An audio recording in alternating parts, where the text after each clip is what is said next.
Forbes Samson Burnham,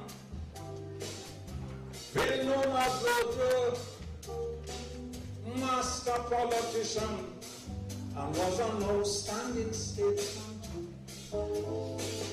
He was a great leader, another hero, you understand.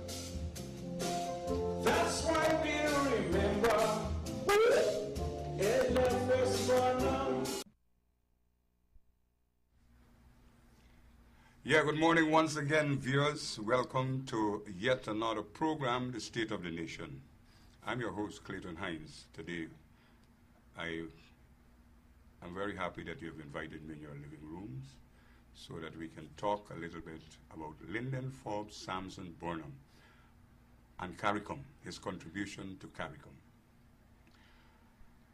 Forbes Burnham, as far as we know, won a scholarship for this country. Academic performance was extremely high in 1942.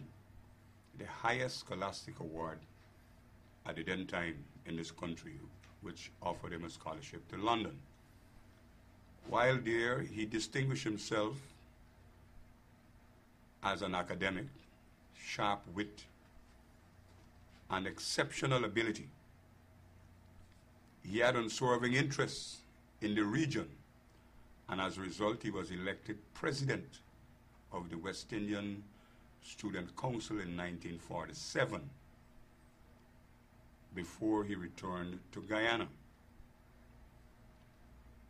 While in Guyana, he distinguished himself in a number of areas, especially in politics and law, but was very instrumental in the formation of CARIFTA and later CARICOM.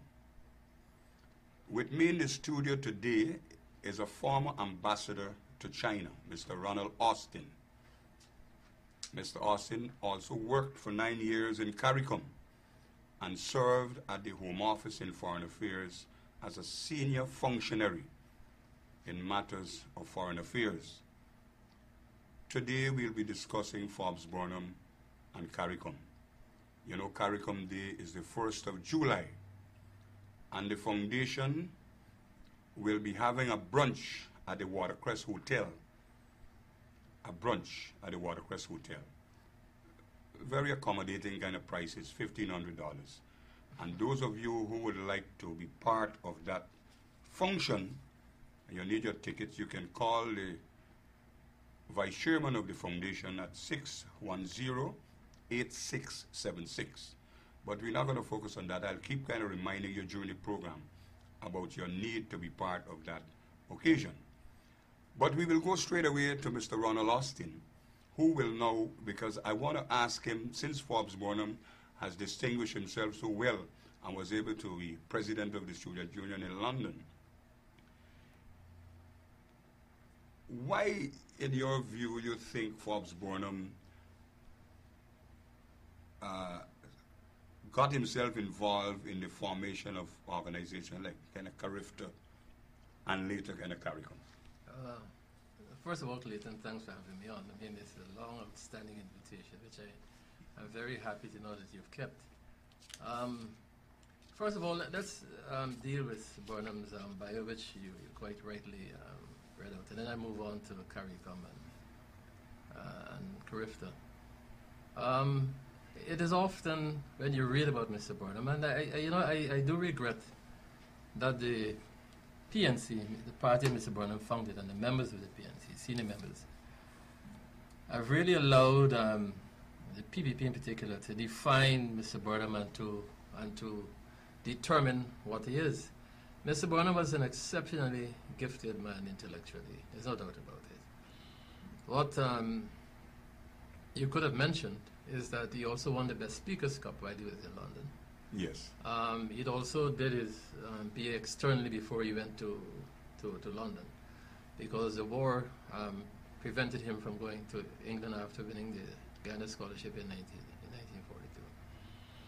Now, when Mr. Burnham went to London, to the UK, I mean, people as distinct and distinguished as Barrow and Manley and all of the great African intellectuals recognized his great gift intellectually and his commitment to the liberation of the Caribbean and Africa. And that is why I think he ended up being president of the West Indian Student Union. And it's in that union, as president of that union, that he forged relationships with Manley in particular, Barrow in particular, men who later on would be the very architects of Caribbean integration. There's no doubt in anybody, or there ought to be no doubt in anybody's mind that Mr. Burnham, from the very inception, recognized that the Caribbean could not continue as separate units in a world that was increasingly dominated by economic blocs. And I think the moment he got back to Guyana, formed the PNC, if you look at the early manifestos and programs of the People's National Congress, you'll see there's a central idea when it came to Caribbean unity and Caribbean integration, that Burnham was unswervingly dedicated to that idea. But I pause here for you to... Well, I think what we should really look at, what I think we should really focus on as well. Forbes Burnham, at the then time, the world was divided in this, in terms of the political science, international politics, between East and West. And like you said, there was this need for the countries of the region to get themselves in a block so they can deal and trade and relate with these other developed countries with a view to ensuring their survival, especially countries of the third world. But in the context of the Cold War, if you were a member of a large economic grouping, it gave you more leverage and more bargaining power with either one of the major Cold War countries at the time, the United States or the USSR. But also at the same time, you had a number of blocs coming into being. The European, it was the Economic Union of Europe at the time. In 1973, you had blocs here in Latin America and Central America. You had blocs in Africa. You remember the Central African Federation. And also, at the same time, what was happening was that Britain was closing its doors to West Indian immigration. So the Caribbean had to look at itself to see what it could do to ensure its survival.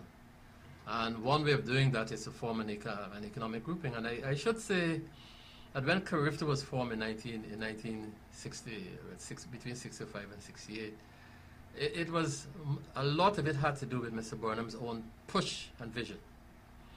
Because don't forget, the Federation had collapsed in 1962. Yes. But unfortunately for the region and I suppose the rest of the world, Eric Williams decided to keep the grouping going informally. He had a series of what you call Commonwealth Heads of Government conferences between 1962, 1963, right up to 1964. There's a famous letter written by Barrow to Burnham or Burnham to Barrow. I can't remember exactly who wrote, which person wrote the other person first. But they were unhappy with the pace of integration, given what was happening in the world, as you mentioned just now. Yeah. And so they decided to meet in Dickinson Bay in Antigua in 1965, and took the revolutionary step of setting up the Dickinson Bay Agreement, which was the foundation for CARIFTA. So by 1968, you had a full-fledged integration organization. You said that the Forbes Burnham and Barrow and so on, how is it that Burnham came into contact with these men and they seem to be working in sync for the establishment of an organization at that time? In London. In London. Yeah. They met at the level of the West Indian Students' Union. And there were also members of left-wing organizations. Mr. Burnham himself had traveled to Czechoslovakia in 1948 as a member of the I think it was the West Indian Student Union, going to the Communist Youth Movement Confederation. But Manley and Burnham struck up an early friendship. It lasted, I think, until his death, and so did Barrow. I don't know if you're aware. And then Weybird. And Weybird, of course, and most of the West Indian leaders. But he had a particular friendship with both Barrow and Manley. I was in correspondence with Manley's daughter Rachel after she'd written a very exceptional memoir on her father. And she revealed to me that she was in fact is Burnham's goddaughter. and she used to be here pretty often. Barrow was who was a pilot by profession. Flew here pretty regularly and used to come here. He's a very good cook. I cook for Mr. Burnham. This is Errol Barrow. Errol Barrow. That Burnham, in conversation, if you were around Burnham, he never called Barrow Errol. It was Dipper. Dipper. All the time, yes. Get Dipper on the phone for me. You know. And they built up a fantastic personal relationship. And it's so, that relationship is the foundation of their commitment to Caribbean integration, Caribbean unity. And as I said, it lasted throughout their lives. You work at CARICOM those days, and I want to ask you directly. The enthusiasm, the vision, your understanding, how Burnham perceived CARICOM, the organization. What, in your view, is the state of affairs now? The state of affairs is not of the best, as I think anybody knows. And recently, an ex-Secretary General of CARICOM, who was a very good personal friend, I had not been in touch with him for a very long time, and I decided to send him an email to ask him how he was. And back came his reply. He said, look, I'm fine, but CARICOM is not doing so hot. There's need for vision and for it needs to be energized. CARICOM has gone through a really traumatic period, and it didn't start today. You know, you have to go back to 1974. Between 1974 and 1981, CARICOM did not meet at the level of the heads. People tend to forget it or overlook this seminal fact because of the differences among the various leaders. Manley had signed an agreement, I think, with one of the major Latin American states. I'm not sure if I think it was Venezuela, for a smelter, and that upset Eric Williams. And then because they were all going through major economic problems as a result of the increase of oil prices between 73 and 79, they had to take internal measures which hurt CARICOM trade. So you had this 7-year hiatus. And guess who was the person who brought CARICOM together again at Ocho Rios in 1981? Lyndon Forbes, Sampson, Burnham. Yes, and you know, sometimes in discussing Burnham, a program of, say, for just an hour is totally insignificant because I am being pressed and the foundation is being pressed for demand for information and for more programs of this type. But the headquarters of CARICOM is situated in Guyana. And Guyana is the only English-speaking country in South America. Sometimes it's very difficult for some members of the West Indian state to identify with Guyana. Sometimes they feel that Guyana is an island. And this is true. So we have the headquarters of CARICOM. How did this come about? Well, as I said to you earlier, Williams was the moving mind behind the re-establishment of the Caribbean integration process after the collapse of the Federation. And he organized all of these Commonwealth conferences, as I said, over a period of about 3 or 4 or 5 years. And Burnham and Manley and Barrow, entered the fray and decided it was going too slowly and they were going to push it very quickly. And they quickly established CARIFTA and by 73, Caribbean community. Well, the story is not for me to tell, but the story has been written down. It's been done especially by Professor Hall, who used to be the principal of the Moreland campus, in a book which is called CARICOM Beyond Survival. What happened at the signing of the Georgetown Accord setting up the Caribbean community? It was that the discussion veered towards where should the headquarters be established. And as usual, West Indians being very articulate people, the heads were really having a field, a fiesta of words, really. And according to what has been written down, William slammed his hand on the table and said, there is no need for much talk. It has to go to Forbes Burnham. He has made CARICOM, the Caribbean community, possible. And that is on record. A fantastic man. Yes. Forbes Burnham, in those days, as far as I recall, was in your words, the moving mind, as well as Eric Williams, Errol Barrow, and Via Boyd in the formation of the Caribbean community. There was a lot of expectations, a lot of interest, a lot in terms of the people of the region. There was hope that by now we would have been able to move freely to each of these countries without much inhibition, and we would have been able to trade economically by now and have integrated our education system as well as our legal and foreign policy and the direction for the region. Now, all those things were part of the package at the signing of the Treaty of Chaguaramas. Yeah. And I am now left to think, what is the state of it? We are celebrating CARICOM Day, which is a holiday on the 1st of July of this year. We have just celebrated our 47th anniversary as an independent state. What specifically, in your view, is one of the impediments?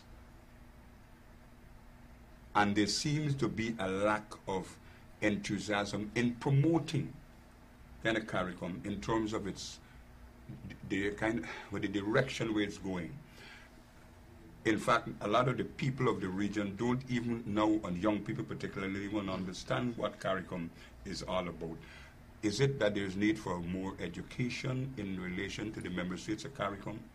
What needs to be done in those areas? Could you share your thoughts on these matters? Well, I think you're quite right. CARICOM by now should have had people should have been able to move freely. The common market and the single economy really is premised on the fact that there should be free movement of people and capital. That does not happen. The single market should have been well advanced, but it hasn't been. And that has a lot to do with the lack of capacity on the part of CARICOM states to implement decisions which have been taken at the level of the heads of government. We should not have been struggling with this issue, as you've just mentioned, at this particular point in time. Given the evolution of the rest of the world and the evolution of events internationally, it was incumbent, if not imperative, that CARICOM should really have gone further in realizing the very ideals that you spoke about.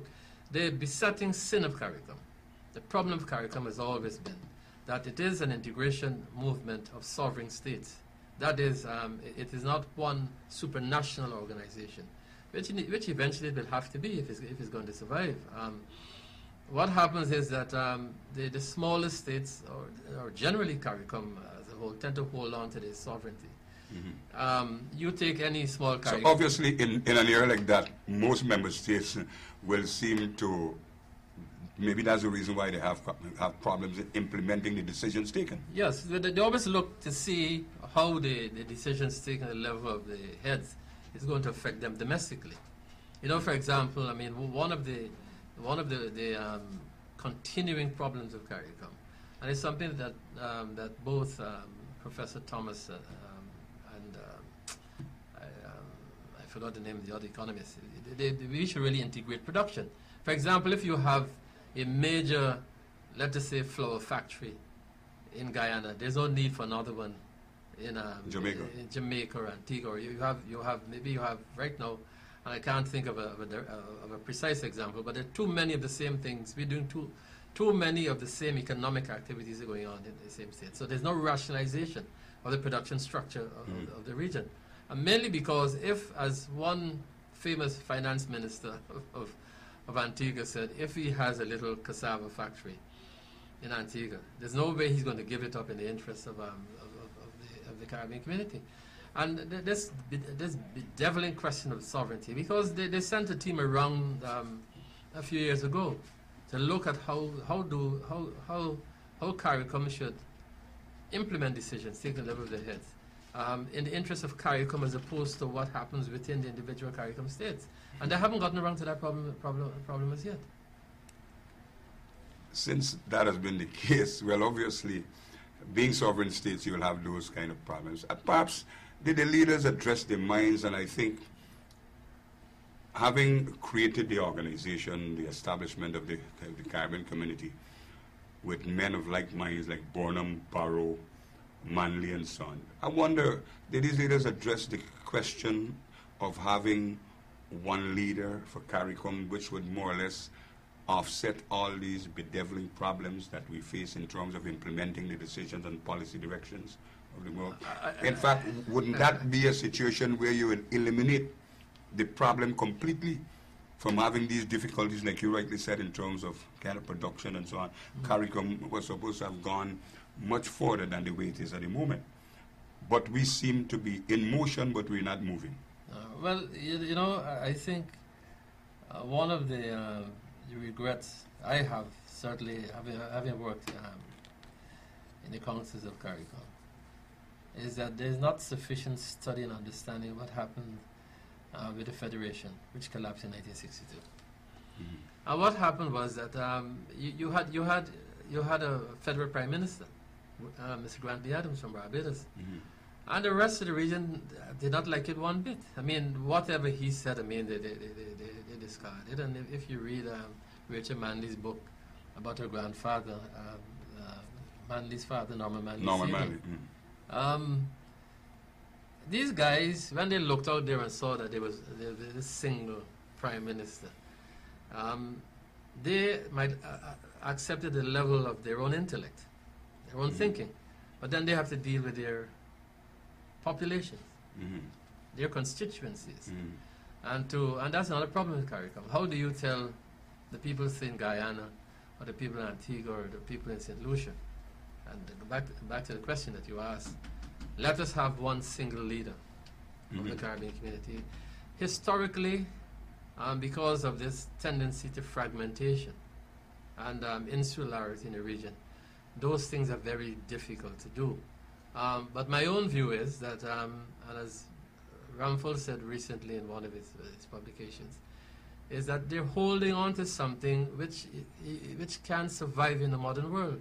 I mean, what really is the sovereignty of one of these mini-states in the Caribbean compared to the need to get CARICOM to survive?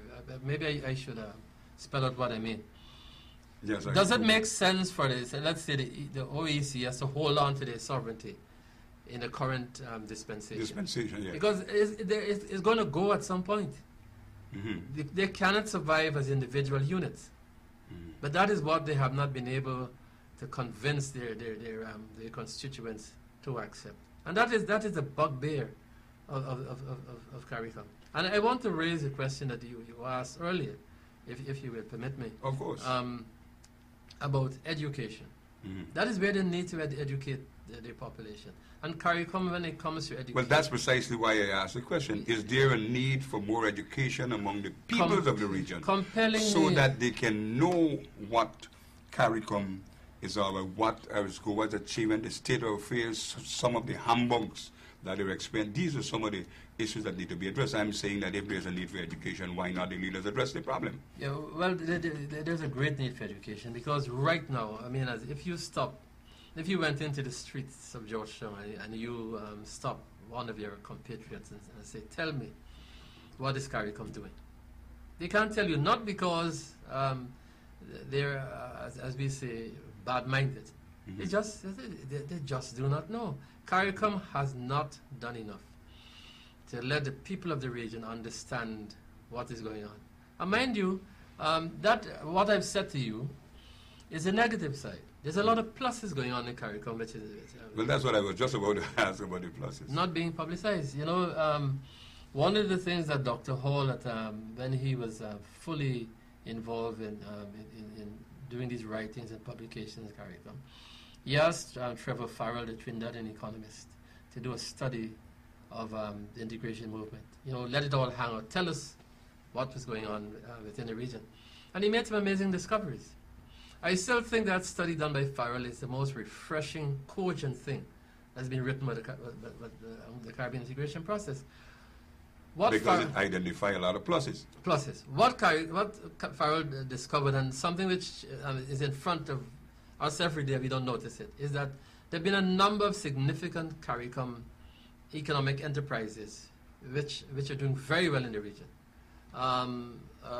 Grace Kennedy, Republic Bank, Caribbean, is it Caribbean Cement Limited, CCL. CCL. There is that publishing company which is based in Jamaica, but they're all over the region, integrating the region, but it's not. These things are not known. Not only not publicized, but it is not happening in the context of the original Treaty of Chaguaramas.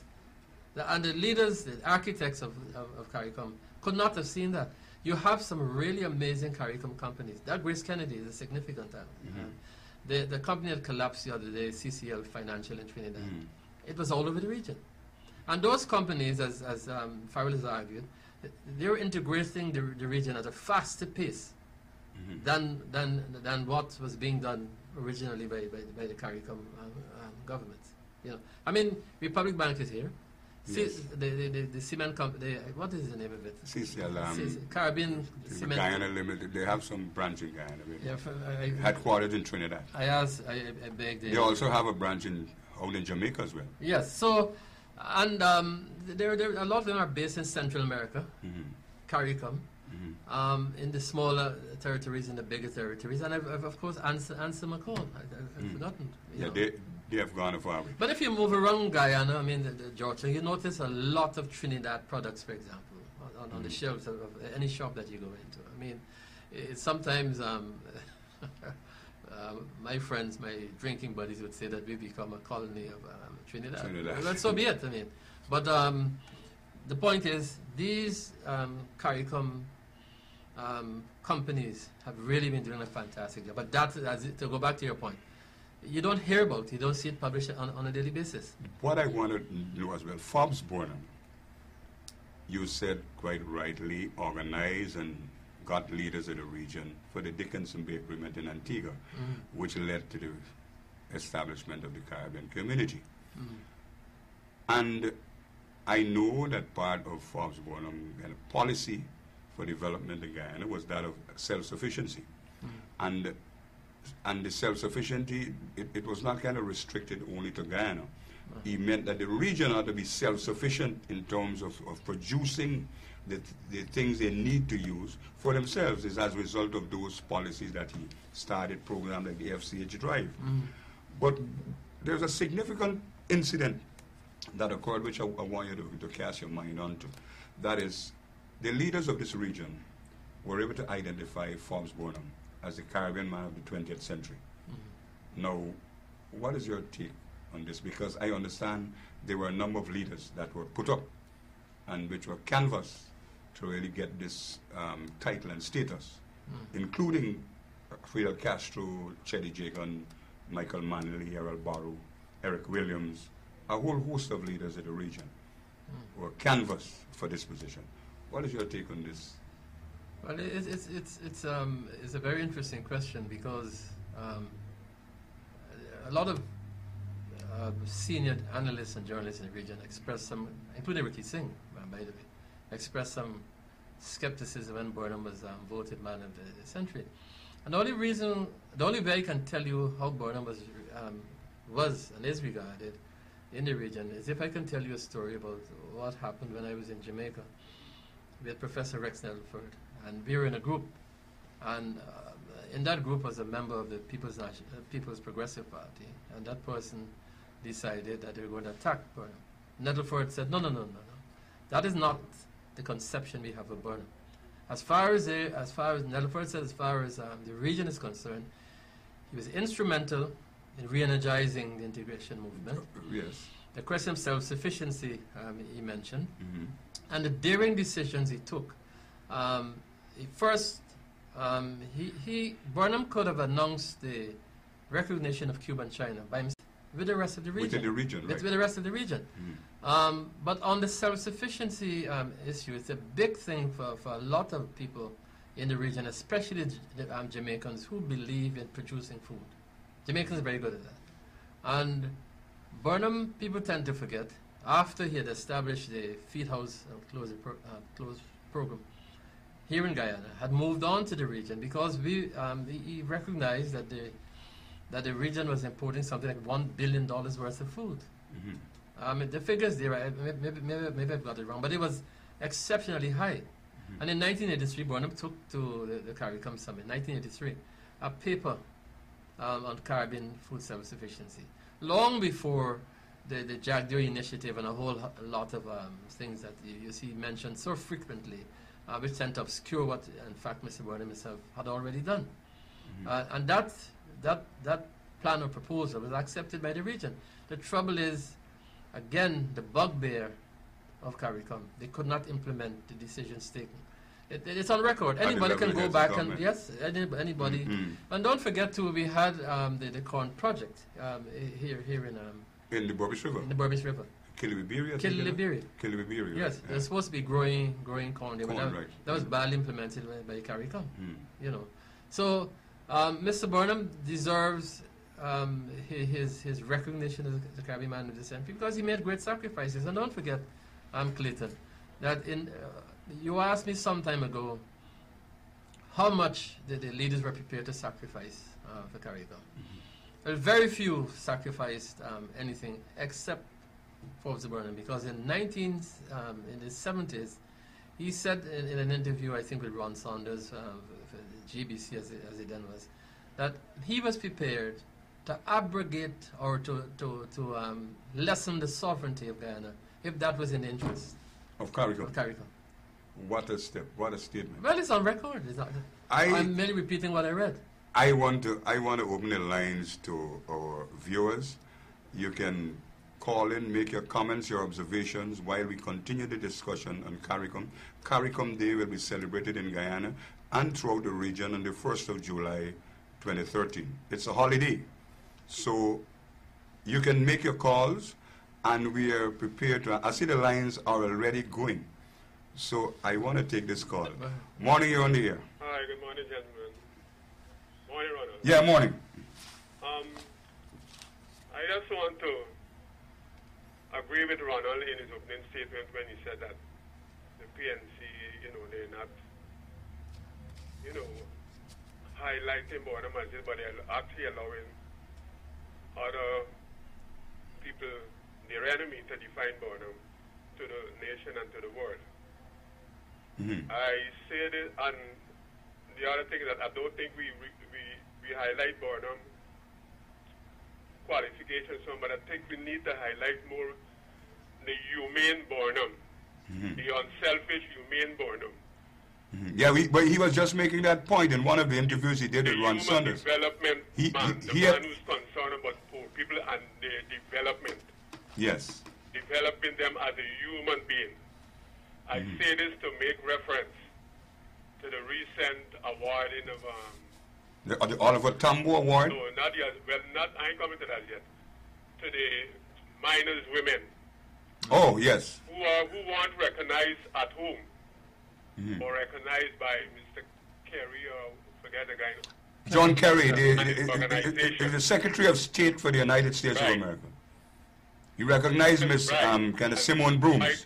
Take them over there and give them full honor, award, anointing, everything. Because could you imagine in your own country you're not recognized for the work you're doing? Those people are doing the work that the police shouldn't be doing. Commissioner and his team shouldn't be doing. Best and his team shouldn't be doing. Mrs. Shadik and the PPP Women's Organization shouldn't be doing. But that is not to be so, and nobody is reporting that to the South African Award Committee. Nobody is reporting the PPP presidential counterfeit marriage. Nobody's reporting that about Guyana. The type of human concern that the treatment that Mrs. Vashti was received. Nobody reported that. One time Mrs. Shadik made a big issue about a woman here getting cut out in prison or some way. And it was more serious than rape. It was more serious than rape. Well, I guess today it is more serious. Maybe the haircut is even more serious than trafficking in person. Money is voted in Parliament to get things like this done and covered. And the police, soldier, everybody just on the fence looking on. We would remember that in Burnham time. Burnham was so concerned that the ordinary person, that if you are a soldier or police and you're in any depressed or outlying or area, especially in urban area, you know you are not to go there and abuse and interfere and things. You used to make it clear to any soldier, that any old soldier or police could have told you, if you interfere with them, you have to marry them. That was the human man Burnham was, and it wasn't about racism about that. You do that, you pay the penalty. You have to respect people. You go into people's community, people have rights. You don't go in there with power and telling people what they have to do and that kind of thing. All right. I should tell you as though, you know... Yeah, but I was hoping these things would be reported. Those people who reporting these things too. Well, I'm glad that you have called, because people will hear you and they will know that these things are happening. That's why we're having programs like these. Let me make one more point. I want to know if in this, after 20 years, Guyana can't put together its own flag carrier. We have to rely on Jamaica carrier and the Caribbean carrier. Despite we have all these doctorates. We have Dr. U.C. Prasad, we have Dr. a former president who have about 5. Ramadan was he already got you put up in the draw till when later on. Aberdeen, we have all these people and they have money to build skyscrapers every day. Can they put together an uncorrupted team of their fellow businessmen from the private sector or the Oil Commission, Chamber of Commerce. The Chamber of Commerce. Right. Uncorrupted, I'm asking. They don't have a team. They don't have a team that each of them could single that could run a carrier. Instead of bowing to whatever price Jamaica offer you or Caribbean offer you.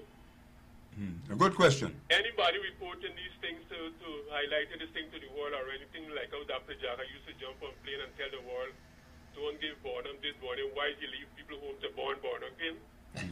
Well, I'm just telling you, this program is being beamed live to the U.S. as well. And I'm glad for that. Yes, it's not only shown here. Right now, we're on air. We're right in the United States as well. You know, when you take a look at this thing, you could actually see why Freddie is not to say he's ashamed to be an Indian. But yet, the Indian Arrival Committee could find something to celebrate about all this corruption and development that is being done during drugs. The other, before I go, one more point.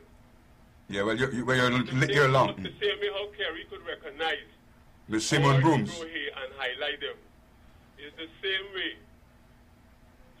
But this government, they only highlight drug pushers. Because a drug pusher could push his drug as much as he wants, and we wouldn't know here, we wouldn't until Kerry or wanna Kerry, brother, sister, pick it up at their shore and then inform us about it. All right. Thank you very much, and have it. Yeah, thank you for calling. The other thing I wanted you to address, Ronald, is CARICOM all these years. There is no industrial park. We're not, apart from our countries being primary producers for raw kind of products to be exported out the world. What about our manufacturing? What about those areas that need to be addressed within CARICOM? And at one time, we had attempted to do some assembly plant. We had some Tapir company, some vehicles used to be assembled in Guyana. Yeah, a lot of manufacturing. Yeah. And then we had the fridge. But I'm talking about GRL fridges used to have some of that. In fact, all these things were part of the vision that Burnham had, just not only say for Guyana, but it was a vision that incorporated even the wider Caribbean. I see the lines are going. Morning, you're on the air. Yeah, good morning. Morning, sir. First of all, I'm grateful that you're holding such a program. Yes. I'm a person of African descent, and it pleases my heart to see that people are still remembering my like Forbes Burnham. I'm 45 years of age, and I know quite a lot what Forbes Burnham did. And I know that this government hasn't been doing anything when it comes to like remembering Forbes Burnham, when it comes to CARICOM, even, I mean, a lot of things, Burnham did a lot, you know, but people want to forget, you know, and they put all the little bad things, you know. We're all human, and every human being do make mistakes, you know. But people put the bad things, you know, that they presume to be bad, because when it came to things like, people say, hey, Burnham banned flower and all these things. From Which is not true. Which is not true. Yeah, this is what I was about to explain, because what I'm saying, he tried to protect the economy, you know, in the sense of U.S. currency and all these things. You know, I'm just what I know this because I was like, you know, around 10, 11. You know, and We just didn't have the foreign exchange to bring in the flowers, so is that a question of Restricted importation. you restricted importation? Right, correct. But a lot of people look at it, they ban this and ban that. It all was for the good of Guyana. That's right. Right? And the things that people are saying, like I'm hearing Mr. Jagdio, all due respect to everybody, right?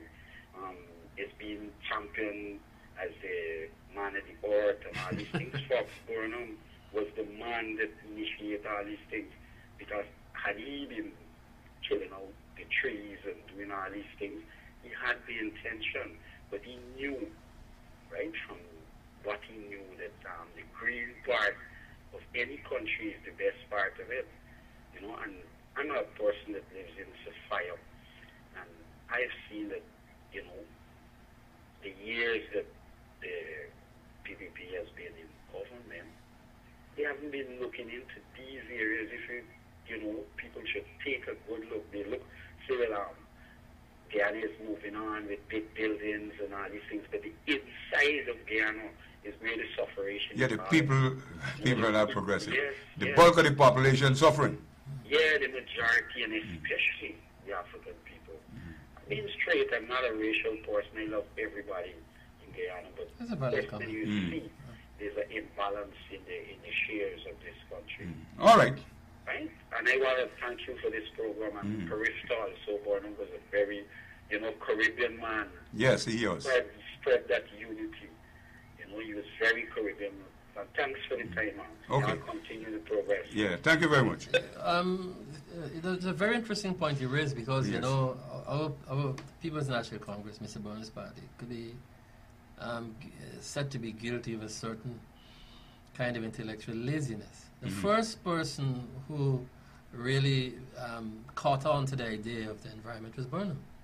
He appointed Richard in 1982. Richard was Minister of Health, Water, and the Environment, because he recognized that environment, apart from having a clean environment in government, where government buildings were found, you know, and in their own personal environment, he realized the environment was becoming an increasingly important issue. We seem to have forgotten completely that he was very concerned about the question of the environment long before anybody else in the country was talking about it. When he initiated that approach, when he started that approach, is as a result of that approach, when Hoyt became president, that he was able to allocate a large section of Guyana, the Iowa Karama. Yes, the Karama project. They make it available, say, for specific study. I see the lines going. Morning, you're on the air. Hello. Could you take down your television, please? Okay, hello, good morning. Morning. I want to talk about how we are living in this country and how this government has us living. Yes. Okay? When I look at how everybody is fighting in Parliament and how everybody is running on each other for power and all these sorts of things, right? Okay? And we are the people down here, right? We are living in a condition, in a state. I want to know if these people up there don't have no sort of conscience at all, none at all. Yeah, because when you look at how Mr. Burnham has wanted us to become independent, real independent, upon creating our own stuff and all these sorts of things, I think if we take that man step from that time on to this time here, we would have been better off. That's right. Okay? Okay, because when I look at how the people, Uncle Burnham talk about even to the rice flour bread and all these sorts of things, I read those things at the exhibition and all these things, and these things taste very wonderful as far as I'm concerned. Okay? And if you look at Cuba... And it's your own produce. Okay? If you look at Cuba now, and you see where Cuba has standing on its own feet right now, okay? And Mr. Burnham and the president of Cuba, they were very good friends. Yes, they were. And I think that the first thing Mr. Burnham had wanted is to avoid the IDB ban, the big fancy ban that they want to loan the big money and all these things. Okay? All right? Those so things when I look now at when from Mr. Burnham time onto this time, okay, I can see that we're still in a pot, even though they're saying that we're going ahead. Okay? And we are not driving any business. We are not driving any business with these two, the APNU and the other government, that the other people that is in power here right now, they're telling us that we're moving ahead. So let us get things going, come together, and let us see the suffering people down there, and let us don't have no time with the big IDB bank and the big settle loan and all these sort of things. Let us create our own stocks, and let us move ahead in life. Okay? Thank you. Okay, then. All right. But I wanted to say a fascinating point. that the policy of Burnham in relation to Gromo food, as well as our relationship with member states of CARICOM, were geared towards alleviating the problems of his people and that of the region. So the caller was right to say that from Burnham time, there was a direct interest in the welfare of the ordinary man. Yeah. Yeah. You know, it's how we take things for granted. I mean, people talk on the one hand about the banning flour and so on, banning of foods. That's the PPP's propaganda mantra. When in fact, when you look at the other side of the fence, the foods which we now accept, which in the 80s, Clayton, that it was new to people. I mean, all those chips are different kinds. Yes, the plantain chips, sweet potato chips, and all the chips that we never used before. The way you bake the raisin and the prunes and the other things. We were producing all those things. May I take it for granted now? Yeah, I see the lines are going. Morning, you're on the air. Morning, you're on the air. Yes. Hello. Good morning. Morning. I wanted to pick up on the point that about two callers ago, about the neglect of the average citizen and the wealth of a few. There's a case pending right at the moment, not in the courts. There's a citizen who has a deadly disease, she and her husband. Speak a little louder, please. There's a citizen who has a deadly disease. She shares with her husband. They have about 4 children.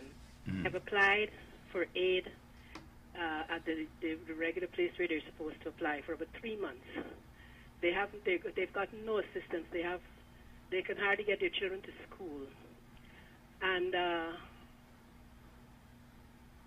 they were told that there's just one person doing the data entry at this public welfare office. That's at the Ministry of Human Services? Thank you kindly, yes. I'm not familiar with all the terminology. Yeah, that's the Ministry of Human Services. They attend to those matters. There's one person doing the data entry for both the destitute people as well as the pensioners.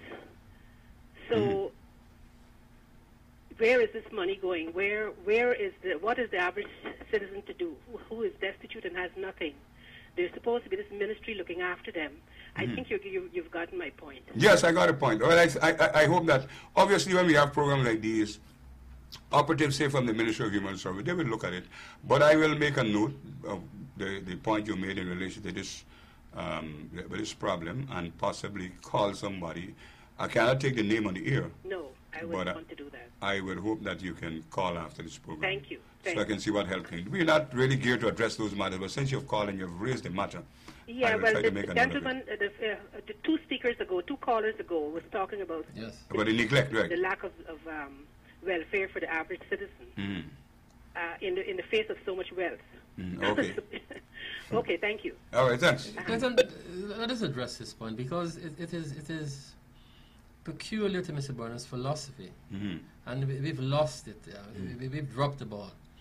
That the concern for the average citizen, that philosophy has gone out to the window. You have a clearly defined and clearly noted elite in this country who are getting everything.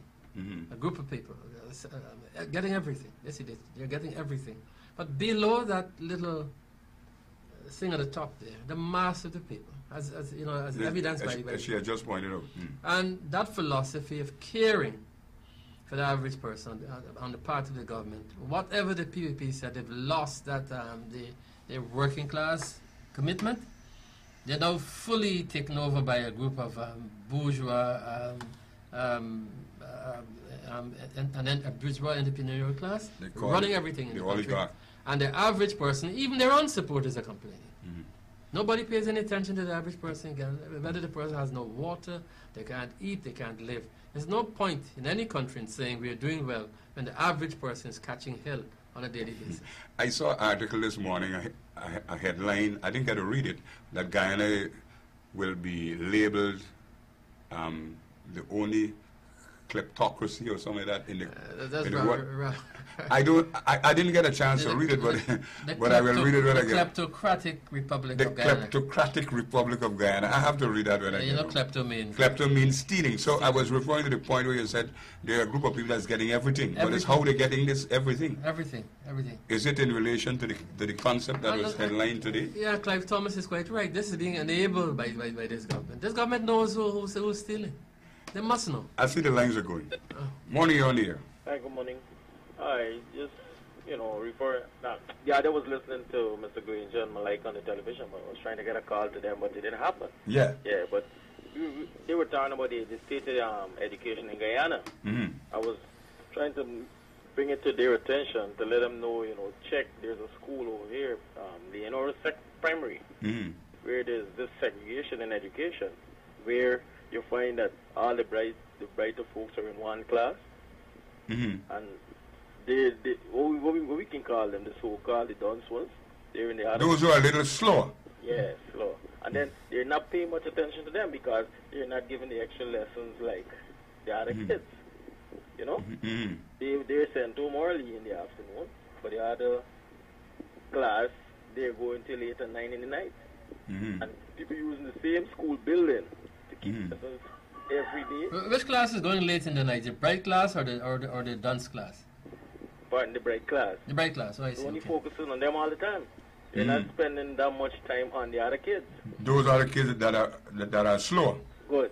Yep. So at the end of the day, I heard Mr. Granger and Malika and I think it was Amna Ali, they spoke about the other kids, the people that didn't pass the common entrance exam, and how much of them. But we only hearing about the set that's bright. A small group of that actually passed. But we're not hearing about the set that didn't pass the exam, which is so much, the percentage is so high. Well, according to the Minister of Education, she says that the numbers will be published. Okay. No, but I mean, this call is on to a very good point. Yeah, he's saying what is happening in the school over the river. And it happens because the segregation. Yeah, the national level too. If you don't have money, and then the teacher, the one that's keeping the lessons, you have to have money to every day into the weekend for the lessons. She's not having her own home, the lesson at her home, at the school. You check it out, Monday to Friday, Monday to Saturday, Yeah, they're making money. Fine every day. The people who can afford it, that's the bright. The most time you find the bright children, them is the one that got a little money. You check it out in this country, they're the one that's having the best education in Guyana. Well, that's one of the reasons why we hold programs like these, because Forbes Burnham policy on education was very clear. And when he nationalized or removed those private schools, a lot of people complained, those church schools and so on then. Okay. But he recognized that there were ordinary students, kind of Guyanese students, that didn't have the money to pay, because in those days you had to pay to go to school. Okay. But those schools that were not the public schools, and the schools that are owned by the churches and so on, you had to pay to go to those schools. But he recognized that those students, those people who had no money, were bright and was equal to the other students. So he made the thing free. Everybody can go to any school as long as you can you perform academically well. You can go to those schools of repute. So that kind of problem that you're speaking about brings me to the other point I wanted to raise with you as well. It happened quite recently. I saw that the Minister of Education, at the level of the President, thank you, caller. Let me just go back to Ronald on this side. Even at the level of the President, they were saying that students, I got 5 minutes, students those who perform well will be given scholarship to go and study abroad. I saw that kind of report somewhere, and I said to myself, if these students perform so well, the first place they should have been given a scholarship to study, if we're focusing on development of this country, education for what? Yeah. Education for what purpose? Isn't it supposed to be at the University of Guyana? Make the University of Guyana right, so that when these students perform so well, you give them a scholarship to go there. But they're saying, they're giving these top performers scholarships to go to North America or Europe to go and study, or in other parts of the world. Now I'm saying something is wrong somewhere. Well, in most cases, it's their children or their friends' children or their cronies' children. Yeah. Well, we have another 4 minutes. I see the line going. I'm going to take this last call. Yes, caller, you're on here. Hey, good morning, gentlemen. Morning, sir. You're all doing a fine job to educate the uneducated people in the public. Now, you see you guys getting the point here, but you're driving the nail where you're supposed to go. Well, you can drive with them here. You can't get the money for thief. Well, I don't know. It's serious. Yeah. Look the Marriott Hotel. If you see how the money laundering bill sending everybody delusion, everybody running and cussing will believe they're going crazy because the money they don't calculate, they got the budget what they're going to do with so much money, so much billion will come back to me. And it end up mean and everybody taking half for one side. You look at it. Now the poor man in this country, I'm going to saying, what is sense he going to sign this money laundering bill, right? Those bills included like flood relief, aid for the poorer class of people, because the Americans and the foreigners recognize that we are living on the poverty level. And to date, when they got flood, you got nothing to get. The big fish catch it, and that's it. The minister of this body and the minister of the body, and you know what? I want to ask you a question. in this old God world, you ever see which race you know then enslave black people? Tell me, which race you know don't enslave black people? Tell me one race when they enslave black people. I will leave that to Ronald. And then tell me which race you know, black people ever enslave. Right? And you find that we people, because of laziness, they eat to these people corrupt practices, and they do all kind of things for money, including those opportunities in the police force. Because if you look, when they arrest the Indian man, when they call the Indian man, the police arresting him and he resisting their death, all of them come for abuse. Then Mr. Roy could have come out for open mouth, but when they're shocking the black man, the black woman, for kill them, for talk about the killing of the police, they didn't sign that with the silence. And I don't know why them pick up his suitcase and come out silently and left the people Progressive Party, because he's a disgrace. He and others. As far as me concerned, the country run expire. You notice that? And all the ministers with it running expire, including the drugs that they're bringing for giving people, all expire. Now you got about 5 teams came in this country for the past 2 years to look after people's eyes. You know that? Yes, I heard about it. But it seems like everybody left blind. Only the people in the party. You know? All right, we're running out of time. Yeah, my brother. All right, thanks for calling. And I would like to tell our viewers before I go over to Ronald to kind of wrap up his last few words, is that we have this brunch on the 1st of July at the Watercrest Hotel. Tickets are $1,500. You can get your tickets from the Vice Chairman of the Foundation, 610-8676, Mrs. Julian Gall. You can call her at that number if you need to have a ticket to attend the brunch. So I want to take this opportunity to thank those persons who have been calling. I want to say that we will be with you again the next 4th Sunday. We are thinking in terms of having another program during the month, make it 2 per month, see if we can improve it a little bit so we can provide you with information and guidance in relation to what needs to be done, issues in relation to keeping the Burnham legacy alive. Over to you, Ronald. What are your final comments? Yeah, I only ask that Guyanese, I mean all Guyanese, the intellectuals, the analysts, the people who write letters, all those who are interested in the history of this country, to look at Mr. Burnham objectively, see what he's done right or what he might have done not as correctly as he should have done it. And in the overall scheme of things, you will discover that Mr. Burnham deserves to be given a pride of place in the history of this country, because he did so much for this country at the domestic level and internationally. And it's a sense of just throwing muck at Mr. Burnham. Propaganda coming from the main, from the PPP in particular, and from other individuals and organizations. It has to stop.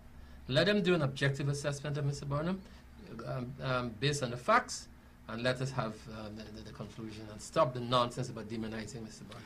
Thank you, Ken Ronald. With me today in the studio was Mr. Ronald Austin, former ambassador to China and a senior functionary in the Ministry of Foreign Affairs, that's at the Home Office. I have been your host, Clayton Hinds, thanking you for allowing me in your living room. I'll be with you again the next fourth Sunday, that's coming up in July, when we'll have another program being sponsored by the Burnham Foundation. Thank you very much.